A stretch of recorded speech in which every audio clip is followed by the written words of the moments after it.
Aria, a land of myth and legend. A magical place filled with the flow, spirits, fairies, a giant tree, and better drafting. And sealed. Does that sound right? I think it does. Hi, so I'm Steelfur. Obviously, this is an episode of Steelfur Speaks with me speaking.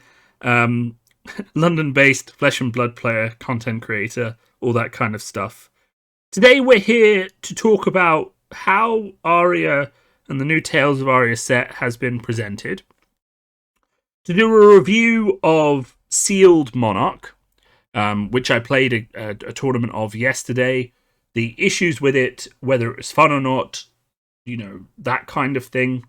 And then to talk about whether or not Tales, at least at this point, what we know about how the set has been structured, is likely to provide a more rewarding, fulfilling, enjoyable sealed experience, and why I think it will. And with that being said, obviously, I'm Steelfur Speaks. Let's have a bit of a chat.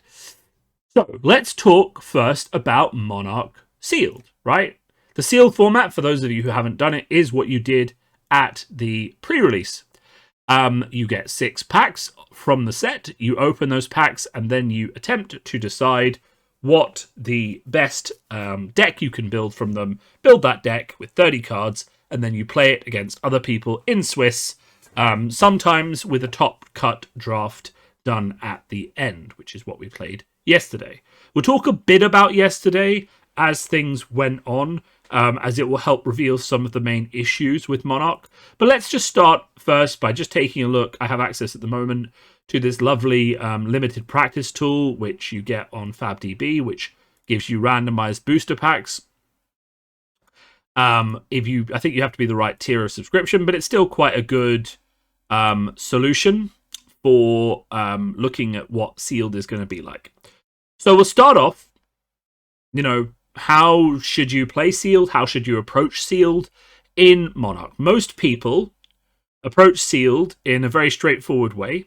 They sort their cards out into generic classes. So you sort it into Illusionist, Runeblade, Brute, and Warrior. And then they sort their cards out into Light or Shadow. And you can kind of see here the Light versus Shadow. So, to start off with, it's fairly easy in some ways. In other ways, it's not, to evaluate a Monarch Sealed pool. This was one of the strengths of the set. It actually was quite easy to figure out which classes were your strengths, which classes were your weaknesses, and which classes should you pick. There were questions of, do I have, say, Dreamweavers in Prism? Do I have Hooves of the Shadow Beast for Levia? How many cards do I have that charge in Bolton? How many cards do I have that give Go Again for Levia and Bolton? How much Blood Debt and non-attack actions do I have in Chain? And how many cards do I have that can actually be played in either deck? Okay, those are kind of the basic fundamentals of Sealed in Monarch, right? In some ways, Monarch Sealed is actually stronger than WTR and Arc Sealed, because unlike those two sets where you have a lot more, well, I guess you have a lot more generics in those sets, but in this set you have Light and Shadow cards, which also give you a much stronger indication of which class you should play. Because obviously if you have a lot of Light cards or Shadow cards, then you have the ability to say, well, I should play that class or this class, because I have a lot of Shadow cards that work well with the Brute cards. I have a lot of Light cards that work well with the Bolton or Prism. I have a lot of 6-cost attacks for Levia. There's lots of very clear signposting in Monarch, which, to be fair, there always has been in Flesh and Blood. There's always been a lot of clear signposting as to which class was a good class to play. Like, for example, in WTR, we would say don't play Bravo unless you've got 12 plus blues. Don't play Brute unless you've got 14 to 16 6 strength attacks. Don't play Katsu unless you've got a lot of 0 cost attacks, or a lot of ways to get go again. That kind of thing. So that kind of exists in Monarch as well. It's one of the strengths from this set. Now, looking at these pools, I would say that your basic choice, your good choice, is going to either be Bolton, because you have lots of express lightnings. You have, we'll say, 1, 2, 3, 4, 5, 6, 7, 8, 9, 10, 11, 12 ways to charge. One way to get go again if you have charged. And if we look at the light cards, you also have a Celestial Cataclysm, which is a very strong card. Seek Enlightenment, some Rising Solar Tide. So your light pool is actually very good. Your shadow pool, not so great. Not so great. You've got a few good cards for Chain, but you don't really have enough cards for Chain. You've got 2 Ghostly Visits, but no red Ghostly Visits. You've got 1 yellow Howl from Beyond, which is quite good, but no red ones. You've got a Piercing Shadow Vice, but the amount of cards you have that Chain can play from Banished is not very high. The amount of Go Again you have for Levia is not very high. You only have 1. And although you do have the Dread Screamer, and you do have a Gravel and Growl, which is a very good Levia combo for Sealed, you don't really have enough juice to play with it. So you should play you should play Bolton, or you should play Prism. Which one should you play? Now, I guarantee you that if you look at the calling, which was done with Sealed Monarch a few months ago, you will see that Prism is, by default, the obvious choice, even if you do not have a lot of Prism cards. As long as you have some Herald of Ravages, as long as you have a decent number of red Heralds, Prism is the default by far option. To the extent that yesterday in the Sealed event that we played, we had 8 out of the 12 players playing Prism. One of whom said, I just played Prism because I had 10 decent Prism cards. I chucked them in with a load of blues, and then I won. And that, I guess, is the end, sort of the main point as to where Sealed Monarch starts to fall apart. Because Sealed Monarch is heavily weighted towards Prism being very good. She has a lot of very cheap, big attacks that do not get broken as often as you might think, because a lot of people do not get that many 6 strength attacks unless you choose to play Levia. And even if you do choose to play Levia, many of the good attacks, like Smash with Big Tree or Deadwood Rumbler, do not block and therefore cannot break Prism's auras. So not only when you are getting Levia do you have to jump through the first hoop of, I have to banish cards from my graveyard, I need 6 strength attacks, but you also jump through the second hoop of not having any blocking options. Levia is the natural counter to Prism, but Levia as a default, just because of how much her cards need the synergy and need to basically be able to hit you and need to be able to block, does not counter Prism that effectively in a sealed environment. Bolton, similarly, although he can put out a lot of damage, loses to Prism as long as Prism can effectively get 1 shield out, block, and keep a blue, and attack with the shield. Because Bolton is very card hungry. And a lot of the time you will find Bolton players having to take that 4 damage to try and put out some damage on their turn, which invariably gets blocked by Prism.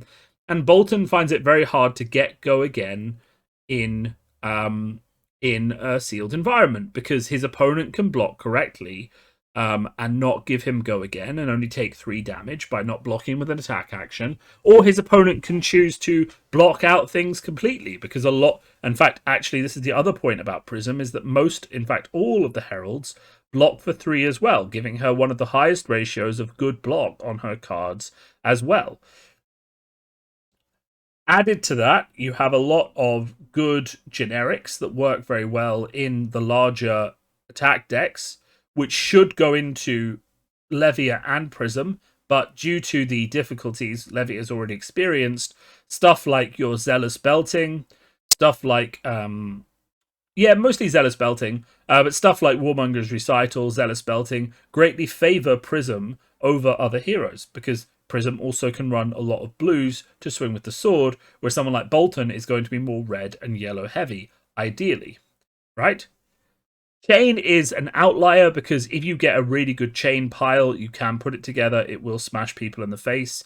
If you get enough non-attack actions, you can basically have a good run of things. You don't necessarily have to worry so much. And I'm sure we can keep going until we find a good chain pool.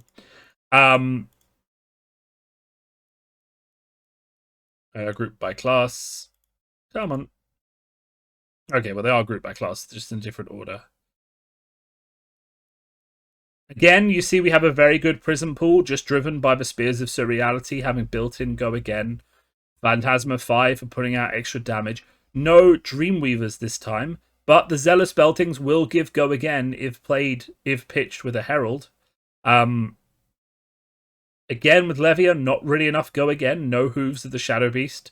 The Chain Pool, a bit better this time, but not really amazing. It would kind of come down to what our talent cards are, whether we have any so Blood Tributes, a write-off, no. Whether we had any sort of things like Ghostly Visit and stuff like that, which we don't seem to have a lot of. So the Void Race, though, are quite good. So Chain is definitely an option. The Piercing Shadow Vices and the Void Rifts would make that quite strong. You have a Nourishing Emptiness, which you could play. Rally the Rearguard.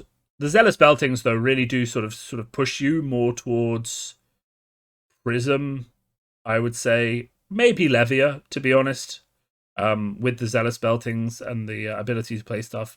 But my point is that there are some very clear signs here as to which heroes are good to play and not good to play. But I do feel like the Sealed meta heavily skews towards Prism being good. And that does, to an extent, extend to the draft meta as well. Of course, where you get 3 boosters and you can pick your choices, it does extend to the draft meta. Which we can sort of do. No, it's not in booster generation. But that's okay. So what have we got here? We don't want you. Draft meta is good. I mean, the draft meta in Monarch is good. The ability to draft light or shadow cards does keep you open for a lot longer than just having to draft a class pretty early is. But one thing I will say is that a lot of the generics are geared to be better with certain classes, so you may find yourself locked in a lot earlier than you think. So like if you're looking at this pack, for example, the right choice for pack 1, pick 1 may be this pound for pound, probably. So you take that, and then in your second pack you take another pound for pound, maybe. What's the rare? Herald of Triumph. Herald of Triumph is really good. You could take a Herald of Triumph. You do kind of need to lock in a class fairly early on. So this is one of the problems with Fab drafting in general, is you do need to lock in a class fairly early on, because if you don't start sending signals, you are going to be left with whatever is left. Not that that is bad. So for example, if in this draft you pick pound for pound, or Warmonger's Recital, and then in the next pack you picked... Oh, there's no really good cards on neutral. But like, say for example, in this next pack, you had no Herald of Protection, you had no Take Flight, and because it's third pick, you had no Lunatide, you had no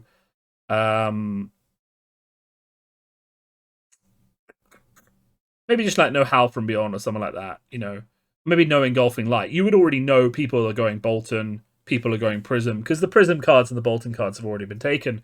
You might think, okay, it's time to start grabbing Levia.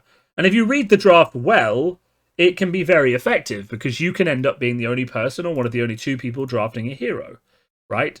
For example, in the sealed event we did yesterday, because there were only 12 people, I made the top draft with 1 win, which was fine.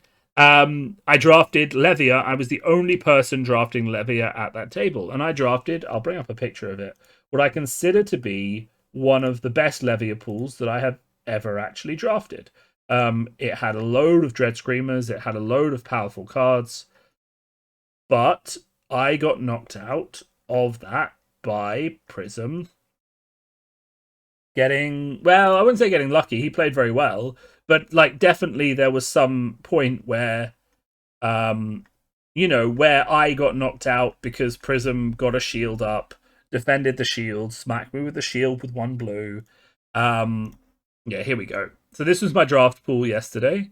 Still using my playmat. You can see I got 2 Deadwood Rumblers, 2 Graveling Growl Reds, Dread Screamer Red, Dread Screamer Yellow, 2 Dread Screamer Blues, some Unworldly Bellows, lots of Zealous Beltings at all colours. The Spew Shadows were just in there to make up numbers. Pulping Red, Pulping Yellow. This was an amazing pool. No real standout Majestics or anything like that, but the amount of go again I had was great. I had Hooves of the Shadow Beast, I had Ebb and Fold. And I was really confident with this pool, especially going paired up against Prism in the first round. But ultimately, Levia is obviously trying to kill herself. Prism is not, and he could get a shield and just wait for my banish and just block up and wait for me to miss the banish until he could win. So those are kind of the problems with the Monarch meta. To summarize them for people listening, the strength of one class, Prism, over the others, I would say, unless you get very basically bad Prism pools beat average other class pools, which is why 8 out of 12 people were playing Prism during the sealed event yesterday. She is also a fan favorite, which kind of draws things up. So now this is a chain pool. If you got this, you could easily go chain and you'd smack people in the face, left, right, and center. However, you also have 1, 2, 3, 4, 5 red Prism attacks, as well as 2 Spears of Surreality and a Dreamweavers. So this is already not a bad Prism pool either, though I would go definitely chain with this one. So that was the problem with the Monarch meta. Was it still fun? Yes. Is Sealed in general in Flesh and Blood a difficult creature because essentially you have to pick a class and there is no ability to splash? Yes. It's one of the biggest issues really with Flesh and Blood is the limited availability or is the inability to splash cards from other classes, meaning that you are very limited in your ability to actually get a good pool from a bad pool by choosing, say, the right 5 cards to add in from another class. You are really just putting yourself on the luck of the draw. Oh, I got a great chain pool, so I can build chain. I got enough light cards that work with him. I got enough shadow cards. I got 2 ghostly visits. I got some Lunatide Plunderers. I got some Void Wraiths. I got enough shadow cards that work with him to build a really good deck, right? If you don't get that, because you can't take anything from this side of the island, right? You're basically screwed. So if your 2 pools are average, you can't fix it in any way by, say, adding across the line into chain or something like that, which would be quite interesting from a deck building perspective. You don't get that option, okay? You just divide your pool up into 7 pools, generic, shadow, light, and 1 for each of the classes. And at the end of that, you can play 3 of the piles that you have in front of you, and the other piles are siloed off from you by that big decision as to what class you're going to play. If you read the signals correctly, you may end up building a better deck with less cards from a class, like, say, Prism, than you would with a lot of cards from a class, like, say, Levia. If, for example, those cards don't block, blocking is very important in Blitz. But that is essentially the problem, is that it's 3 out of 7. There's a lot of silos, and one of the classes does feel more balanced than the others in Sealed. So then we move on now to Tales of Aria. Now, we're not going to go into massive what ifs, because people are obviously being like, how can you say one or the other is better when we've only just started the spoiler season and all this stuff. But we're not going to talk about cards or which class is better or any of that kind of information. That's not really what we're here to chat about. We are here today to talk about whether or not the sealed environment is going to be better or worse in Tales. Now, we can't talk about balance or anything like that because we haven't seen the cards. What we can talk about is mechanically how the set is designed, because we do know how the set is going to be designed based on the cards that we have currently seen. We know, this isn't even guessing, that in Tales we will have 3 heroes. We have 3 Blitz decks. We've been told there are 3 new heroes in Tales. Whether that is a bait and they secretly have an old hero in there that isn't a new hero, who knows, but for the moment, 3 Blitz decks, 3 heroes is what we're going on, right? Each of those heroes, based on what we've seen from Lexi and how the set is designed, is going to be able to play 2 of 3 elements. meaning that your ice and your lightning cards can go into your Lexi deck, your ice and your earth cards can go into your guardian deck, and your earth and your lightning cards can go into your shaman, wizard, warden, whatever theory you subscribe to in terms of predictions and guesses, that deck, right? Now, instantly, at face value, what does that tell us about the future of sealed Tales? Remember, if we go back to 2 minutes ago and I was talking to you about the number of pools that you can draft from in Monarch being 3 out of 7. What does that look like in Tales? You sit down, you crack open your booster. We have ice cards, we have lightning cards, earth cards, elemental cards, class cards, and generic cards. So again, you're going to sit down, you're going to separate your pile into one for each of the classes, 3 different piles. One for each of the elements, 3 different piles. And one for generics. And here we go to the first big difference. In Monarch, you could pick 3 out of those 7 piles to put into your deck. In Aria, instantly, you will be able to pick 4 out of the 7 piles to put into your deck, giving you more cards to play with, giving you more options, giving you more ability to pivot between 2 different heroes. Because if I have a average Lexi pool, I have a fantastic lightning pool, I can then choose, do I want to play Lexi with lightning, or do I want to play unnamed hero with lightning? And then the question just becomes, what is my ice pool like? What is my nature pool like? Which of those is better?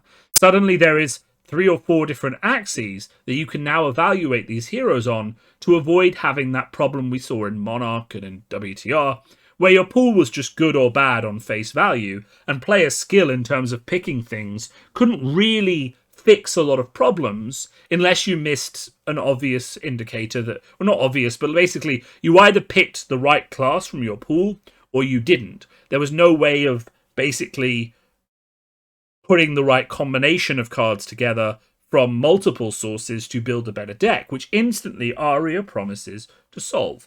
So suddenly we have a situation where we are looking at more options for building a good sealed deck. And that's very good. That's very exciting, because your hero will be determined based on 4 different piles of cards rather than just based on 3. And that is actually very, very important. It is very important. It enables a lot more flexibility. It makes the set potentially more fun to draft, assuming, of course, we don't have the same problem as we did with Prism, where one hero is just better in a sealed environment than the others, and people would pick that as the majority of choices, right? Which could happen. We'll have to see. That's a balanced question. We're talking about mechanics here. Okay? Let's move on to drafting before we wrap up this video, because I think this is, a fascinating topic to review, the Monarch Sealed meta, and just making me really excited for moving on from it, because I'm kind of done with Monarch Sealed. Just based on how things have been going. The main problem with drafting Flesh and Blood, as versus drafting other sealed games, is that the factions are basically unmalleable and not interchangeable.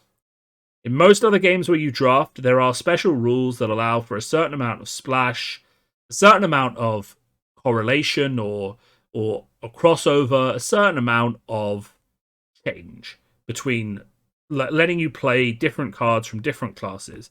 That's obviously in Magic, you have the rule which says, in Magic, you just have basic deck building rules. If you want to put red cards in, you put in some mountains. If you want to put blue cards in, you put in some islands. If you draft red and blue cards, you build a red and blue deck. If you draft blue and green cards, you build a blue and green deck. And obviously every set has certain archetypes that are favored. But ultimately, if you do end up being like, well, I got all these amazing red cards and all these amazing green cards because no one was picking those colors, you could build a good deck regardless with the cards you've got. Obviously, in Flesh and Blood, that doesn't exist. You can't splash cast cards. Therefore, if you read the signals badly and need to pivot to a different class because suddenly the source of your class cards dries up, you may have 15 to 20 cards you've already taken that you kind of just have to put aside and then fill your deck up with generics. Not that pivoting is not the right decision in that sort of situation, but it does become a situation where you have to make that choice, and that choice can really negatively affect you because you basically have to set aside the cards. Returning to my nearest and closest example, which is the sealed event we did yesterday with a top 8 draft. I said that I drafted the best Levia pool I've ever drafted, and I showed it to you. My pack 1 pick 1 was not a Levia card. My pack 1 pick 1 was a Herald of Erudition, which of course is a brilliant card, and I picked that pack 1 pick 1. Pack 2, I picked a red Herald of Protection, and I thought, great, I've gone early into Prism, I've got 2 of the best Prism cards in the game, I am going to smash it, right? Pack 3 saw 0 Prism cards make their way to my hands, which meant that at least 2 of the people to my right had already started taking Prism rather than, say, waiting and reading the signals, which you would have expected. Now, early committing to a class is not a bad thing sometimes. I obviously did it with the Herald of Erudition because I'm not letting a Herald of Erudition walk past me. However, other people at the table did it too, which meant that by pack 3, I was getting clear signals that I would not open another good Prism card unless I opened it myself. Now, maybe the decision then should have been, that's fine, let's take whatever Prism cards I can because I have a Herald of Erudition and just fill up the rest of my deck with neutrals, and I'll still have a very good deck because Herald of Erudition is very strong and Prism is very strong. However, I thought, let's take some generics, let's see what comes out of it. And on pick 5, I got a red Dread Screamer in the same pack as a red Graveling Growl. I thought, okay, good, let's take the red Dread Screamer and see what happens with the Graveling Growl. The pack goes around the table, and I get the red Graveling Growl as well. At this point, having seen a red Dread Screamer and a red Graveling Growl in the same packet, and picking up both of them, when there were no other good Levia cards in that pack, I'm fairly confident that I am either 1 or 2 Levia drafters at the table, and the other person drafting maybe isn't as on to Levia as I am in terms of what the good cards are, because Graveling Growl is a fantastic card, especially if you can get something like Dread Screamer or Hooves of the Shadow Beast. So, at that point, I'm thinking that card tabled, it shouldn't have. So tabled is when the card goes around the table and back to you, if you're not really familiar with drafting lingo. So the card tables, and it's a very good card for a particular archetype, that does tell you a lot of things about the archetype. If there was 3 cards in that pack that were good for that archetype, and one of them is taken, it's very likely that someone else is drafting that archetype, or just taking it because it's, there, they just don't want someone else to have it. Or all that random stuff. But if it comes back to you and there's only 2 cards, you'd be very likely that someone else is either not drafting that archetype well, or is just no one else is taking that archetype. And I got that signal on that pack, I got that signal on another pack as well, and another pack as well. So by the end of pick 5, by the time we got to about pick 8, I had realized that no one, or maybe one other person, was taking Levia at the table, and I was seeing a lot of very good Levia cards just going around in every single pack. So I was fairly confident to make a full switch over to Levia by the time we got to pack 2. Now, my pack 2 pick 1 was a extended art Herald of Erudition, because it was a casual event with 12 people. There wasn't really much on prizes. And I thought, let's just take the card worth a couple £100, right? I mean, that's fine. But at that point, if I had stuck to my guns from the first pack, I would have had 2 Heralds of Erudition, a load of generics, and a few other Prism cards for my pain that would have been picked up when people just hadn't taken them along the way. So I could have had a very, very powerful Prism deck with double Herald of Erudition. I don't regret my decision. I drafted a good Levia deck, and again, that evidence through the entire thing of no one else is playing Levia continued throughout the thing.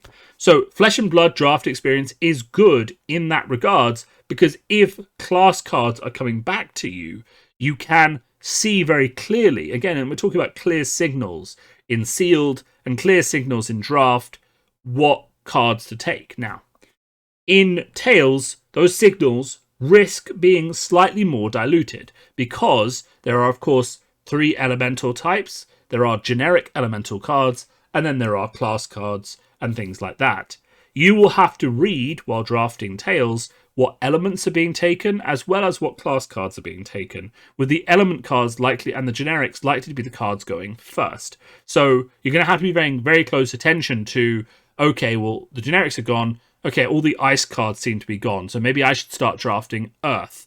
Okay, I'm taking a lot of earth cards now, this is good, but do I need to start sending signals that I'm also taking lightning, or do I need to start trying to grab a few ice cards here and there? And maybe, and hopefully, if you have strong, say, if you have a strong basis in one of the elements, you can build a good deck even without a strong basis in another element, and you can just have a splash of the second element to build up your thing.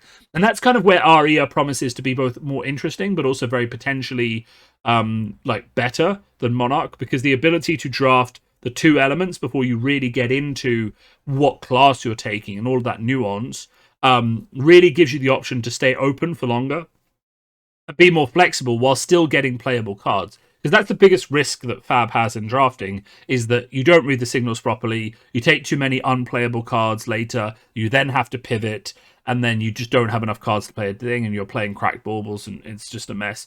That's the big risk in Fab, but that seems like it's going to be mitigated slightly by the heavy elemental choices that you can make in Aria, which is one of the reasons I'm very excited for the set.